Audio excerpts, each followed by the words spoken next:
Hello, welcome to the first episode of our series Mind Matters. In this series, we bring you an eminent personality in each episode to learn their secrets of success and also to learn how they handle regular problems like anxiety, stress, etc. Come meet our guest today. So please allow me to welcome our guest for the day. He is Mr. Manish Bhatia. He is an engineer from Delhi College of Engineering and MBA from Xavier Institute of Management, Bhubaneswar. He has worked with ICI. He was business director of AkzoNobel, Dulux Paint. He was president Hindware and CEO Evoque. And now he's managing director and CEO DIC Limited, part of world's largest manufacturer of printing ink and allied manufacturing products of Japan. So welcome to the show, Manish. Uh, Thank you so Thank much. you. So let me start by asking you, how do you handle adversity? I think it's an interesting question. Look, when adversity happens, there is an option to feel bad why it has happened to you.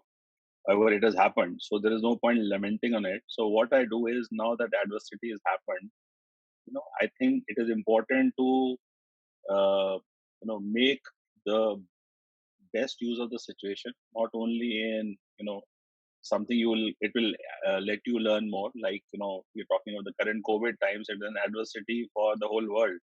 So, there are things you can learn more. Also, it is important to see it and, try and see how you wade out of it with the least damage or whatever you call it. So, what I normally do is I will like to approach an adversity from a first principles, look at the problem and do. Some people call it onion peel. I look at, I just split the problems into smaller subgroups and see how you can address, parts, and the sum of the parts finally becomes the whole.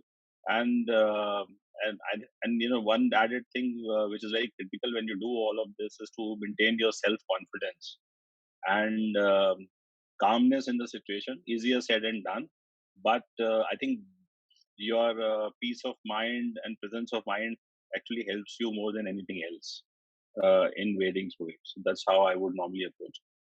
So how can a person maintain his or her self confidence in adversity? Look, I think there's an old saying that bad days, good days have not lasted, bad won't.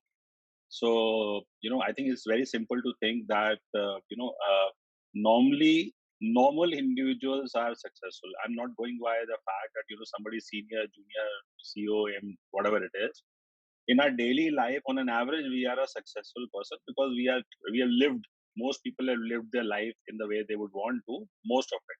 So if we have been able to be successful for a large part of our life, then, there is something we can do right, and that should be the big driver of your self confidence.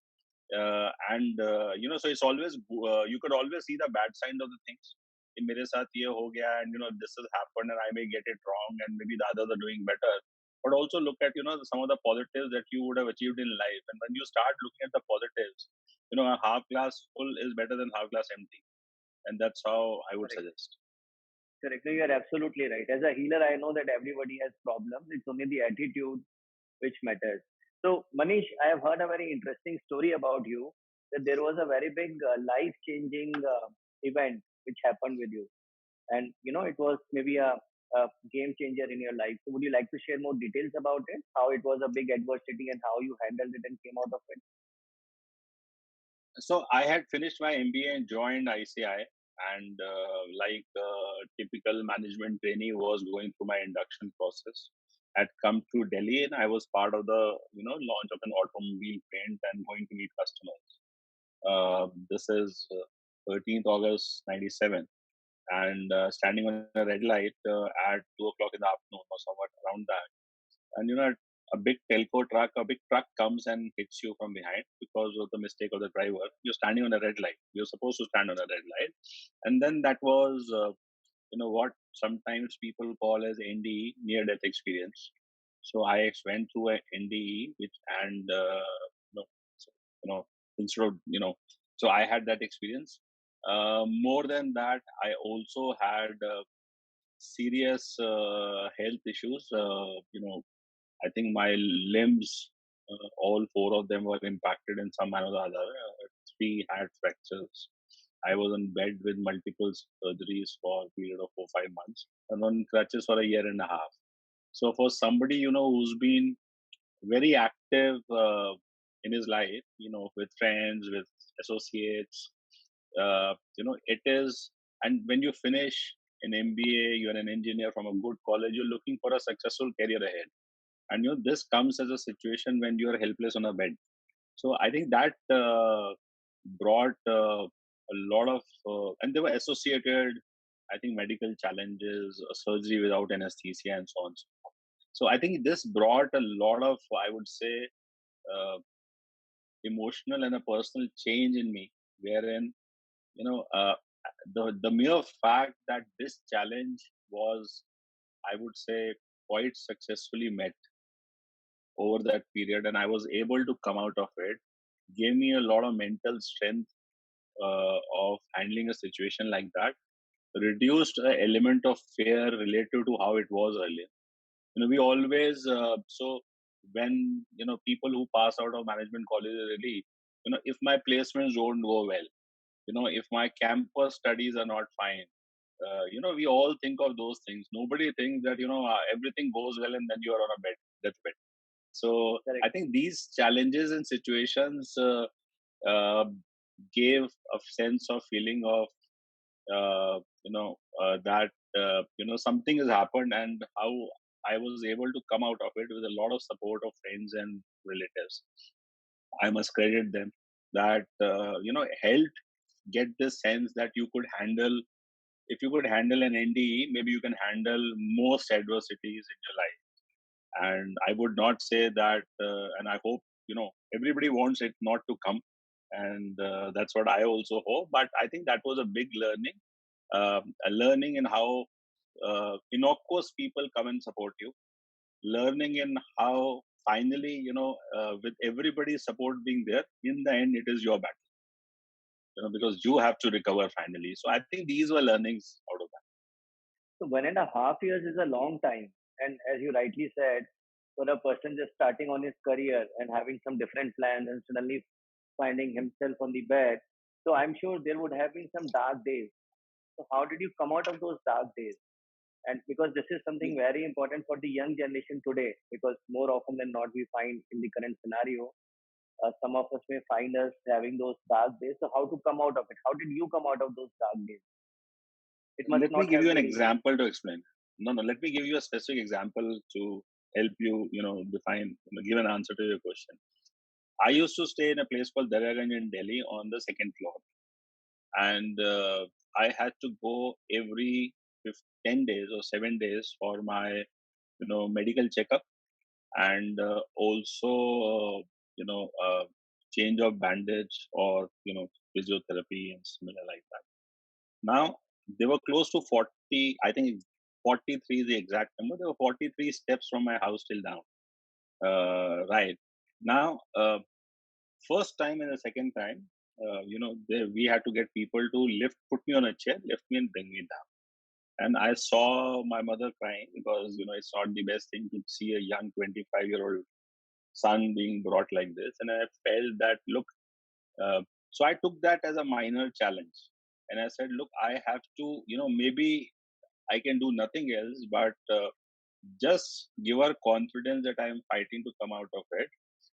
So after that, I actually found a way to pivot myself on my left hand, which was the best one, and virtually crawl down 43 stairs. And I did close to 11 or 12 times, going down, going up. Now, I think, it's an art you pick up when you start pivoting it. But I think more than the act of doing it, uh, I think what was driving me was to give that small element of happiness to my mother, who had gone through Okay. so much of pain. So I think, Okay. when you have such dark days, it is important to find, small elements which can please you or please somebody, and look at those small wins. As they say in cricket, play session by session. If you are in down, you don't expect, suddenly you will become and everything will become tomorrow. It takes time. And I think it's important to go session by session, give you small happinesses, small challenges for yourself, win it. So when you win that small challenge, it eggs you to do better. Very nice. Very nice. So keep the battle short, keep the small targets, and do your best to meet those goals. So now coming to the work from home scenario, how do you maintain your productivity? There are so many people looking up to you, and so how do you keep yourself productive in these work from home environment? I think it's a big change. No college, nobody trains you for this kind of work from home. When we are working, we all want to work from home, but we never want to work from home when there is no element of partying in the evening. So technically, a work from home with fun outside the work is all acceptable, but work from home and all the fun within the home is least accepted. And I was in a conference call with a lot of senior management professionals yesterday night, and I think this was a common point. So coming back to what I do, I think I've tried to alter my schedule, wherein the time spent on traveling to work is now time spent to maintain the house, mopping, cleaning, Oh, to put okay. it very clearly. So I You try also and do that. help. You I also do do it that. regularly. Yeah, yeah. So Okay. we all our help are getting paid. They are at home, safe and sound. Okay. We're not calling them, Okay. and Okay. so we are all small family trying to do all ourselves, and it. But more than it is a help. I think it's our house, so I have to take care. Secondly, when it also helps you an element of fitness. Finally, mopping is Correct. not an easy job. You realize, right? Correct. So I think apart from that. Uh, you know when you are e-connecting with people, you're technically one problem which happens is the personal touch goes away because Correct. you're always glaring at screen. So it is also some and secondly, because everybody has access to your calendar, so you're getting email drops and meeting invites, and the time zones between when you start and when you end starts blurring. uh, Correct. so it is critical to an important point which I see is, look, finally, when I'm dealing with fellow colleagues, I would like to respect their privacy and their time and try and avoid absurd our calls and meetings. So our focus clearly is to focus between 9:30 and 5 Okay. is the outer limit where we'll do calls, group calls. If people want Okay. to have bilateral calls, they can do it. And uh, so that's one point. Secondly, I think when we started this work from home in the month of April, what we went and told all our teams is, we asked them two questions. What would you like to do? Imagine this will be there for 3 months. We never thought it will be 3 months, but we just asked that. And how can we support you? So everybody came with their own opinion, objectives, etc. And I think we made some small groups across the organization where we decided how to help them. Okay. Help in terms of information, help in terms of you know elements like we've given a budget to every employee to get some stuff at home. People have bought chairs and work desk and so on, so headphones and all that. So effective to everybody. But I think what was important was that everybody came with an objective which he thought through and came. And when you are driving your own decided objective, uh, then chances of productivity become much higher. Correct. Uh, so that's the other thing which happened. And also we realized that uh, you know uh, this old age saying of fewer, bigger, better. So let us not try and do too many things. Let's go back Okay. to basics, do some few things. And I think we all worry as CEOs, etc. Oh, this will happen, people will misuse, etc. There has to be innate trust in people. People want to do well, and I was hugely surprised by the way our organization average age is close to 40 plus, 44, 45. It's like roughly 1.5 times India average age, right? So a lot of people are not so adept at technologies. The zeal with which people who were not used to technologies adopted themselves and converted themselves was a pleasant surprise. So I think the last important point is trust your people, and just, as long as you're giving them the right framework, you will be surprised pleasantly and not unpleasant. This could be a case study. So you empowered your employees by having a two-way communication. Then you ask their opinion. You involve them in the decision-making process, and most importantly, you trust them. So I mean, this is how things are supposed to be. Very nice. So what is your daily schedule like, Mr. Bhatia? What time do you get up? What time do you start working? Maybe people can would like to learn from an achiever like you.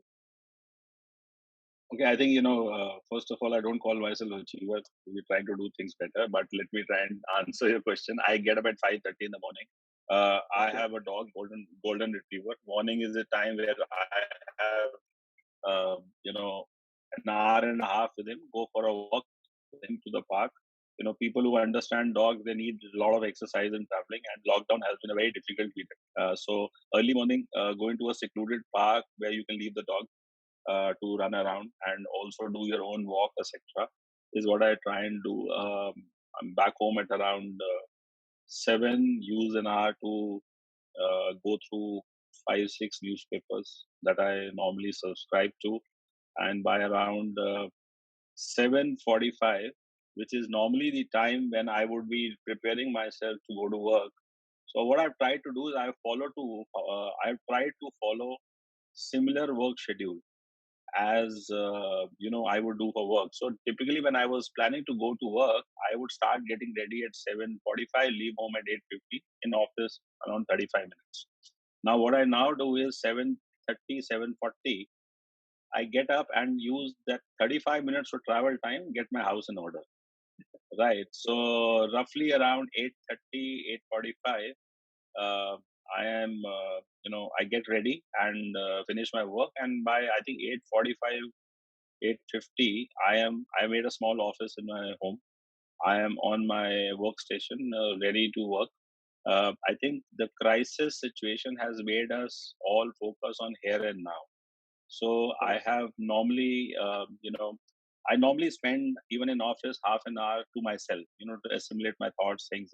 And I told you 9:30 is when we routine work. So normally we get together as a management team at 9:30 for a quick hour of catch up, because somewhere the lockdown has happened, somewhere there is a supplier who's at COVID cases, some issues other has happened. We are part of essential services. We have 5 plants and Okay. warehouses.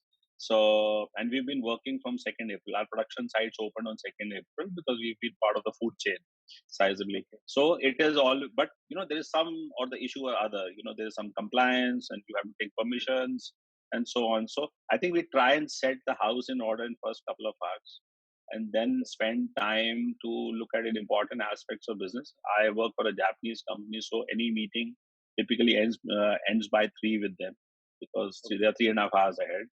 And then the second half of the day is to look at you know important activities, events, mails, stuff like that.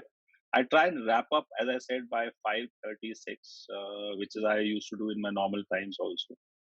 Mhm.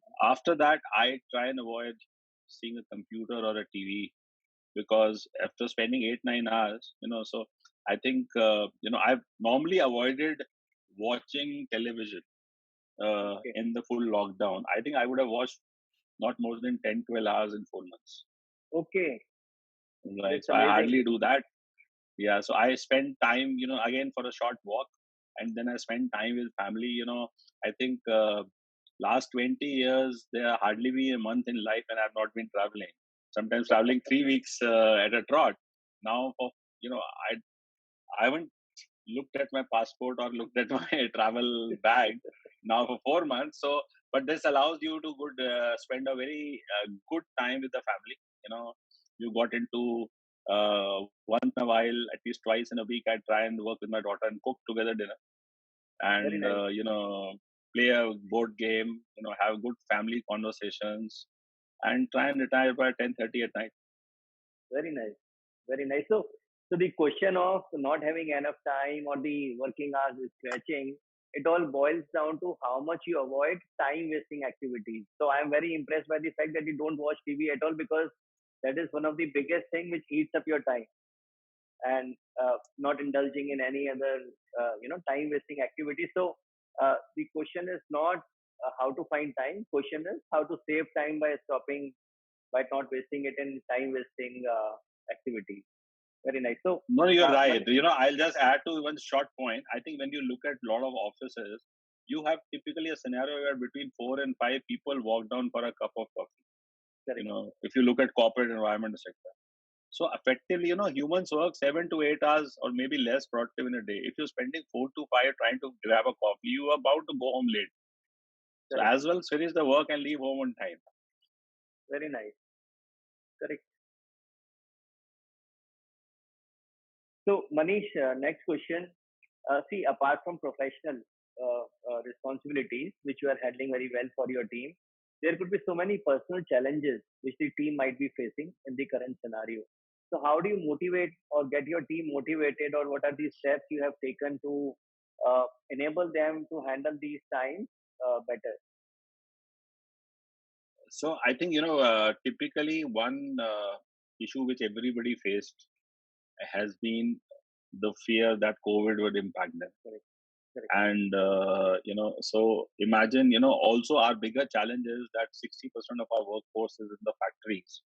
And when 40% of people are sitting at home, you have to get 60% people motivated to work, and their families also. So I would say that, first of all, there has to be a very active line of communication. There is nothing called we have done the communication. There's nothing called over communication. I think it's important to build a line of communication. Okay. We have tried to establish different forums where we down to the workmen.